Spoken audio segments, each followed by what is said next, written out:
In a moment, you'll hear James Stewart as the six-shooter. Just one of many fine programs brought to you each week on NBC. Tomorrow night, there's top comedy entertainment with The Bob Hope Show, The Phil Harris Alice Faye Show, and Can You Top This with Senator Ford. Bob Hope delivers rapid-fire comedy routines, while Phil Harris and Alice Faye bring both mirth and music. It's a great Friday night lineup of comedy programs, all of them heard only on NBC. James Stewart as the six-shooter.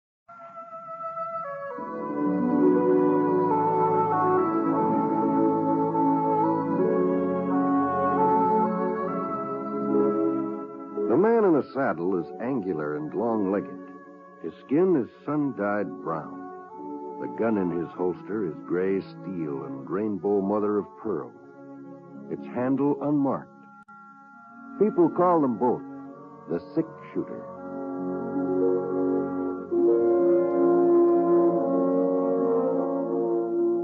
The NBC Radio Network presents James Stewart as the six-shooter, a transcribed series of radio dramas based on the life of Britt Ponsett, the Texas plainsman who wandered through the Western Territories, leaving behind a trail of still-remembered legend.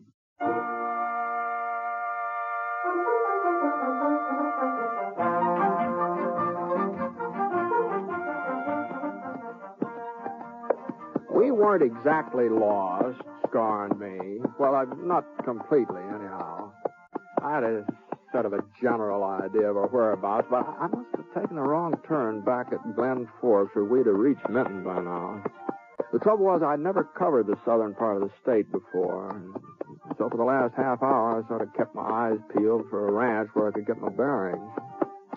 Hadn't spotted any signs of civilization, though. There didn't seem to be any settlers along the trail. And when I finally did come within sight of a house, I almost missed it. And Scar, he didn't. He was thirsty and he could smell water. What's the matter, boy? What's the matter? What? There it is. It was about a quarter of a mile east, nearly hidden in a clump of cottonwoods, large, rambling, two-story building, sort of gray-colored, like it had been white once and needed a coat of paint. I began to wonder whether anybody still lived here. Easy, boy. Easy now. The steps leading up to the porch were cracked and broken, and a hole in the side window was stuffed with newspaper to keep the wind out. Hello? Anybody home? Who is it? What do you want? Well, just some directions, ma'am. I'm looking for a trail to Minton. Oh, just a minute. Trail to Minton, you said? Yes, ma'am. You should have turned east at Glen Forks. Oh, Trail I see. past here's the old one. It's 4 miles longer and nobody uses it anymore. I see. Well, as long as it goes to Minton anyway. 4 miles longer and nobody uses it nowadays. Yes, ma'am. Still, it'd be shorter than going all the way back to Glen Forks, wouldn't it? I guess so. Yes. Well, thanks, ma'am. Oh, ma'am. Yes? You don't have to have some extra water, do you, from a horse? There's a pump out and back. I'll show you. Oh, no need for you to trouble yourself. I'll find it. Come on, Clark. It's no trouble, Mr. Ponsett, ma'am. Britt Ponsett. Ponsett? I think I've heard my husband speak of you. Oh. You can use that bucket. Oh, here it is. Thanks. We've had a dry summer. Very dry. It may take a while for it to start growing. Sure. Britt Ponsett. Yes, I'm certain the General mentioned your name. The General? I'm Hannah Gillford. General Gillford's wife. Oh, well, I'm very pleased to meet you, Mrs. Gillford. Then you do know William? I knew him, yes, ma'am. I knew him when he was in command of Fort Clark. That was a couple of years before Fort Clark. I wasn't with him there. William thought it would be too dangerous. Indians. Uh-huh. The General will be very pleased when I tell him to stop by. He's taking a nap now, and I'd hate to wake him. But if you're going to be in Menton, well, perhaps some other day. But I don't quite understand, ma'am. I thought that, I mean... You don't believe me, do you? You're like all the others. You think he's dead. You think the Cheyenne killed him. No, Miss Gilford. I tell you, he's alive. General William Gilford's still alive. Well, Hannah Gilford wasn't the first woman to get rocked off balance by the shock of her husband's death. I was kind of surprised that she wasn't over it by now. It's been 5 years since the massacre at Red Hills. 5 years since William Gilford and his cavalry regiment had been wiped out the last man. Easy, boy. Easy. Oh, you had enough? All right, come on. Anyway, I led Scar away from the pump, and I started to climb into the saddle. Just then, the front door opened again. She looked different now, somehow. Clear-eyed, calm, sensible. Mr. Ponset? Yes, ma'am? I wonder if you'd do me a favor. Well, I'd be happy to, Miss Gilford. I've made a list of some supplies I need from Traylor's General Store in Menton. Would you ask Mr. Traylor to bring them out first thing in the morning? Oh, certainly, ma'am. Here. My husband and I were planning to take the buckboard into town this afternoon, but I don't think he's up to the drive. This way you'll save us the trip. You sure you don't mind? No, not a bit. Bye, Miss Gilford. Bye. Don't forget to tell Mr. Traylor first thing in the morning. That's when I want them.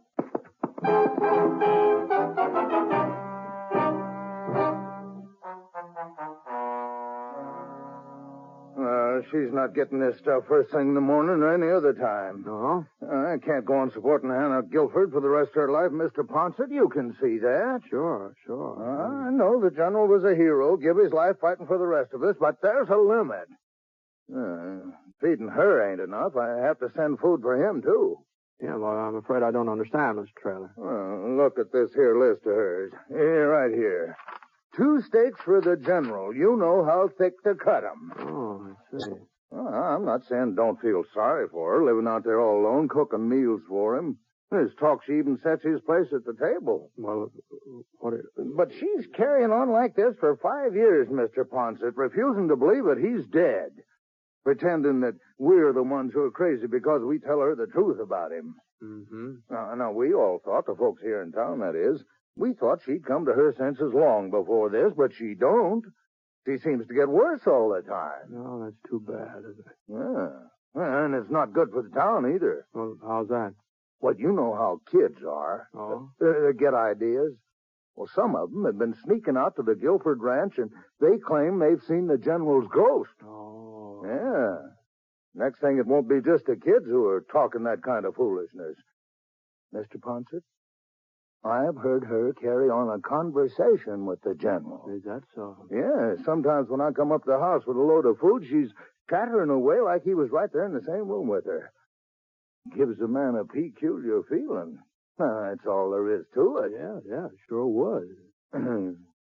You don't think it's wrong of me not to give her a grub? No, it sounds like you've done about all you can for her, Mr. Traylor. Besides, it ain't just the food. It's a 6-mile ride out there. And I have to close up my store while I'm gone and lose all that trade. Why, what's the use? I keep saying I won't do it again. Keep telling myself I'll put my foot down for good and all, but I never do. I get to thinking about the general and how much we all owe him. Then I get to thinking about Hannah, too. How pretty she was when they got married. She's young and pretty. She was a lot younger than him, you know. Only about 20 at the time of the wedding. Let's see, that was 17. No, it was 18 years ago. 18? Well, you mean she... What did that make it? You mean she's only 38 now? Yeah, somewhere's in there. Not much older, anyway. You wouldn't think it to look at her, would you, Mr. Ponset? You wouldn't think she was once the prettiest girl in Menton, now would you? Oh, I guess she's been through a lot. Yeah, I guess she has. Well, I suppose I might as well start getting her order together. If I have it all ready to take out there in the morning, I won't miss much business. The fact of the matter is, I won't miss any business.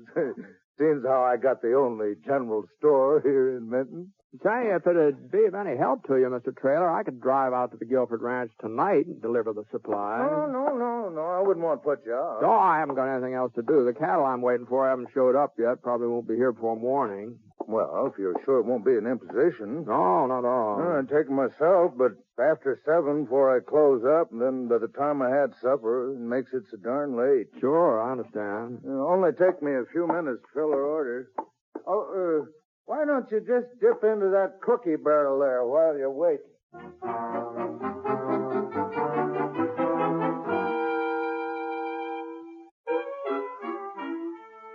I left Scar at the livery stable, and Trailer loaded the grub for Mrs. Gillford into the buckboard, and I started off for the ranch.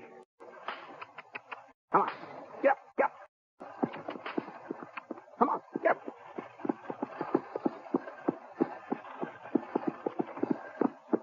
The sun had gone down by the time I got there. It wasn't dark yet, though. You could still see yellow and red over behind the mountains, but the evening star was getting brighter and brighter. Whoa now. I thought sure he must have heard me when I drove into the yard, but the front door hadn't opened yet, so I climbed off the seat, walked up those broken steps onto the porch, and the next thing Oh. You can't live on charity forever, will you? Gotta do something about the ranch, sell it, or find some way of getting it in shape again. You got to have money. I figured it was one of those conversations Trailer had told me about, that Hannah was talking to herself, pretending her husband was with her. And I felt kind of peculiar, too, the way Trailer said he felt. And I raised my hand to knock, and then all of a sudden I heard something else. Something that told me I'd figured wrong. It's been 5 years. Don't you think I know how long it's been? 5 years, you call it. To me, it's been 50. Well, there wasn't much doubt about who that voice belonged to, even though I hadn't heard it since Fort Clark. Hannah Gillford wasn't pretending. And she wasn't talking to herself either. She was talking to her husband.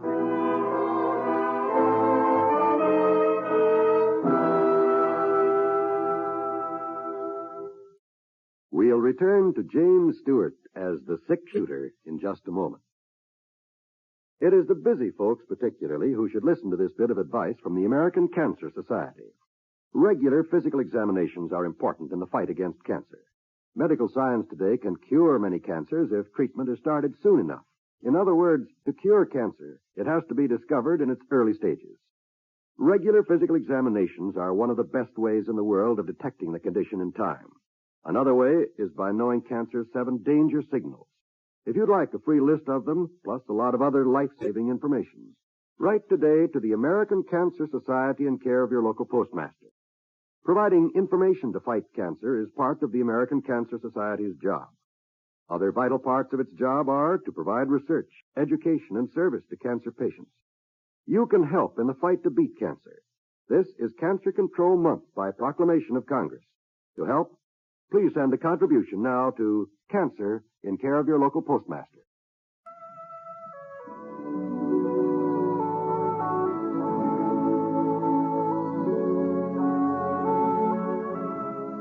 Now, Act 2 of The Six-Shooter, starring James Stewart as Britt Ponsett.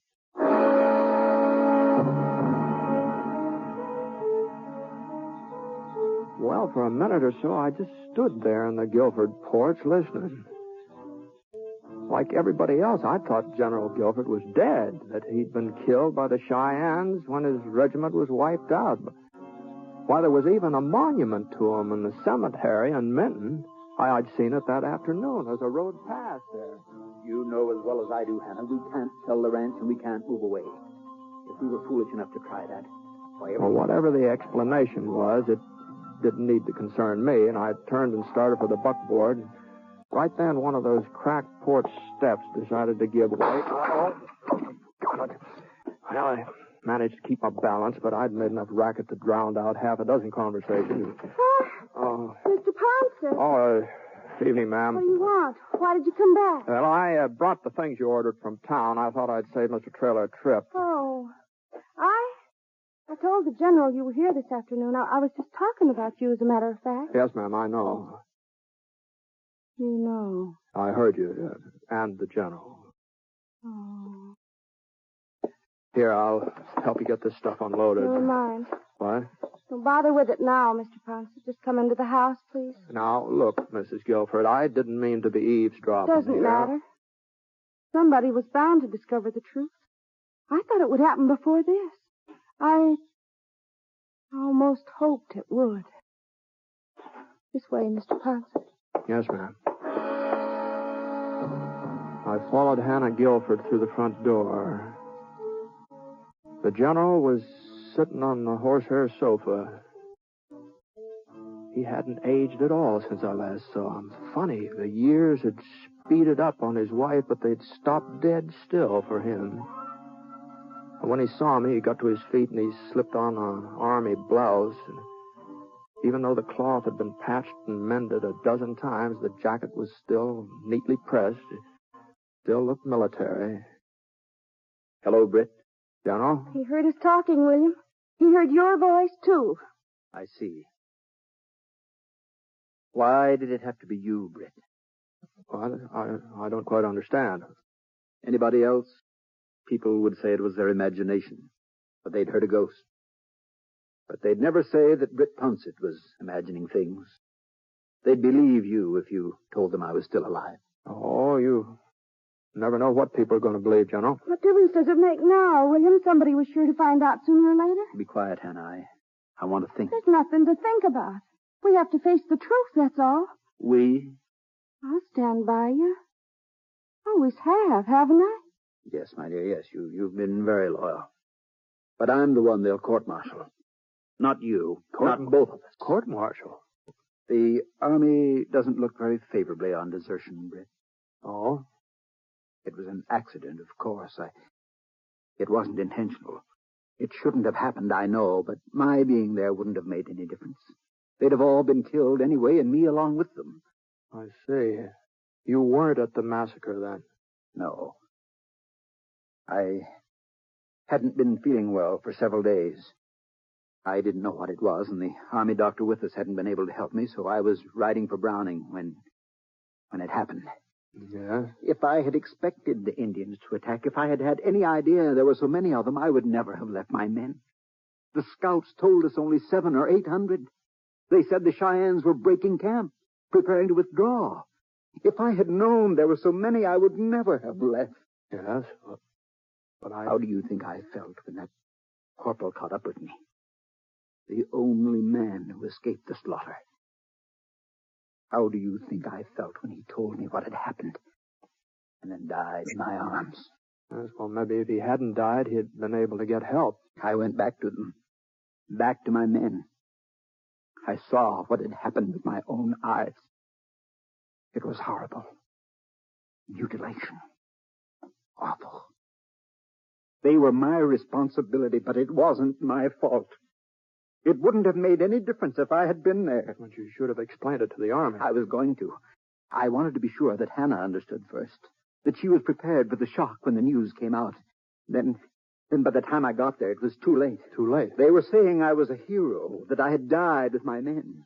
And if I had gone to the Army, if I had told them my story, I wasn't sure they'd believe me. They might think I had deserted in the face of enemy fire. There was no one to back me up, no one. I couldn't go to the Army. It was too late. I couldn't go to them. So you just stayed on here hiding? You don't know what I've gone through.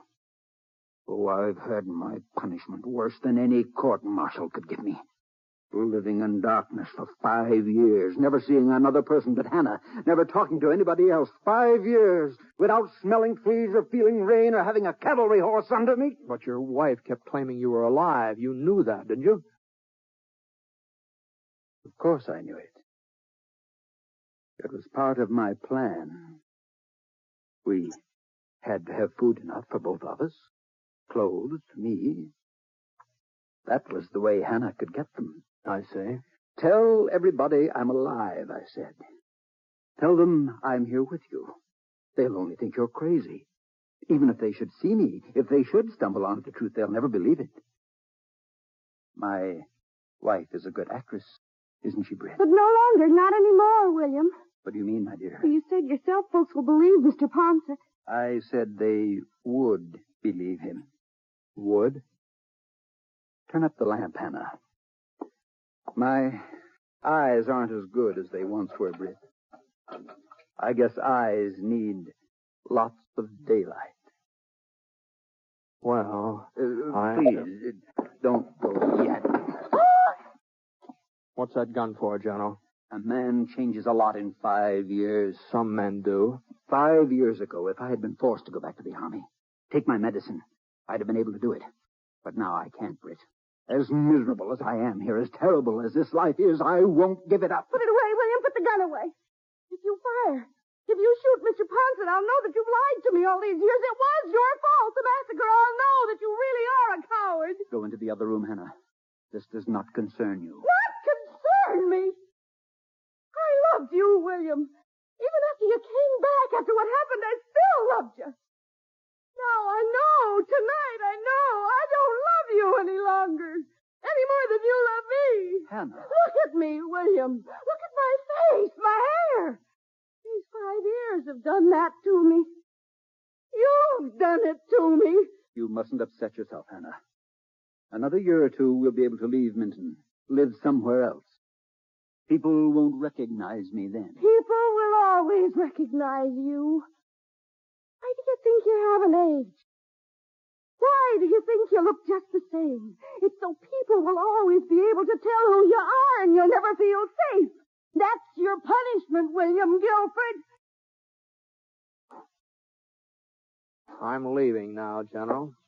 No, Britt, you're not. Go ahead, kill him. What's one more life to you? What's one more life to a man who left a whole regiment of soldiers to die? Your husband's not going to kill anybody, Mrs. Gillford. He said he changed in the last 5 years. Well, I think he has changed. I think he's become such a coward that even the sound of a gunshot would scare him half to death. Britt!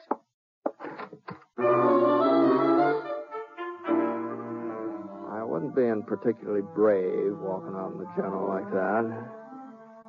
You can pretty much tell what a man's going to do when he's holding a gun. The way his eyes look at you. And Gilford's eyes weren't staring at me like he meant business. I started to close the front door, and I just glanced back over my shoulder as I did it. Gilford was walking up the stairs.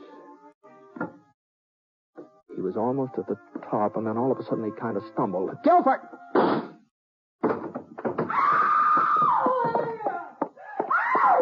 William, a doctor. Mr. Ponset, get a doctor quick. I'm afraid it's too late for that.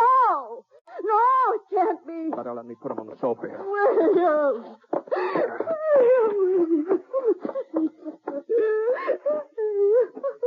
You have any brandy, Mrs. Gilford? Here now. Miss Gilford. Brandy? Yes, ma'am. I think so.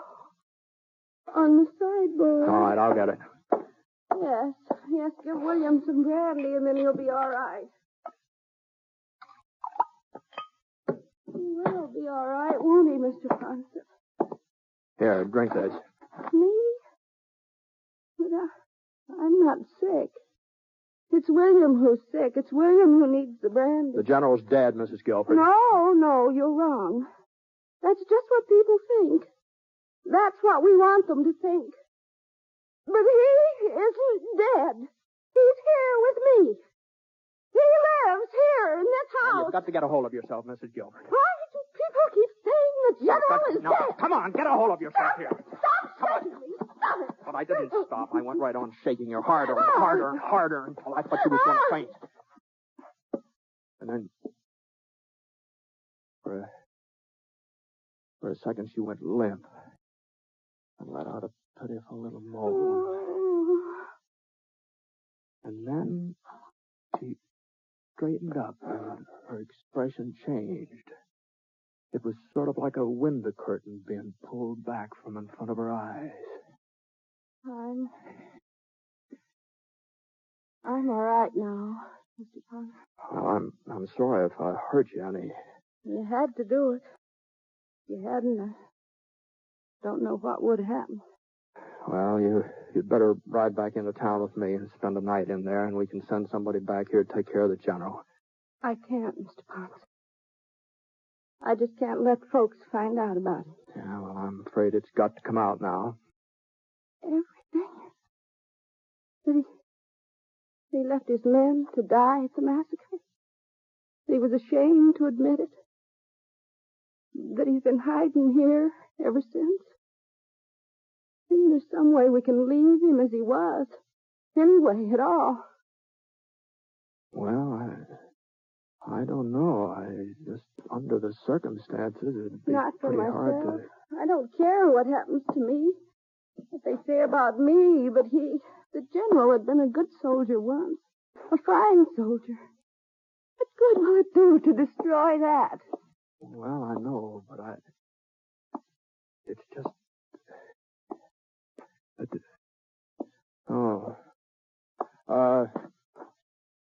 Here, you'd better be careful there, Miss Gillford. What? Well, that table with the lamp on it, you almost knocked it over there. And, if the lamp should get broken, this whole place would probably go up in smoke before we could do anything about it. It wouldn't matter. The ranch doesn't mean anything to me. Not now. I could never live here again anyway. Yes, well, all the same, we have to be careful. Fire's very dangerous. Yes, it is. Fire. Now, what are you doing? Now, put that lamp down. Fire. Come on. Better hurry up and get out of here. Come on.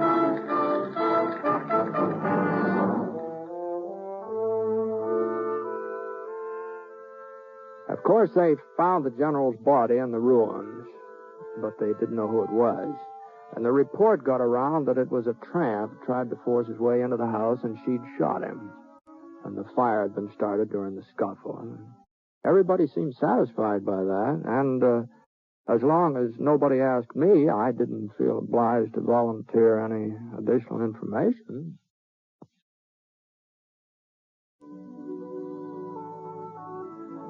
The next time I came back to Menton, by George, I could hardly recognize Hannah Gillford. She was working in Traylor's general store.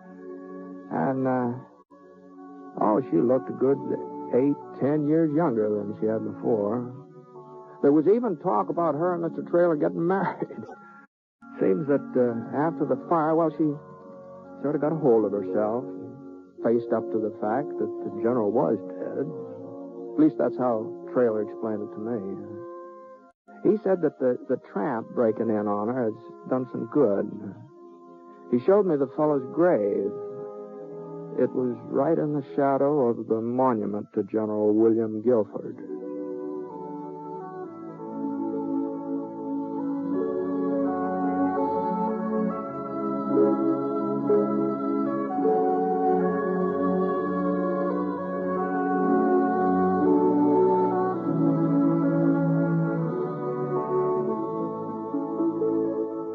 The Six-Shooter is a transcribed NBC Radio Network production in association with Review Productions. It is based on a character created by Frank Burt and is written by him. Mr. Stewart may currently be seen in the Universal International picture, The Glenn Miller Story. Others in the cast were Virginia Gregg, Parley Bear, and Robert Griffin. Special music for this program was by Basil Adlam, and the entire production is under the direction of Jack Johnstone. All characters and incidents were fictitious, and any resemblance to actual characters or incidents is purely coincidental. Oh, by the way, you'll be interested in knowing that the Six-Shooter has been chosen for broadcast to our men overseas through the facilities of the Armed Forces Radio Services. This is John Wall speaking. Tonight, play Truth or Consequences with Ralph Edwards on the NBC Radio Network.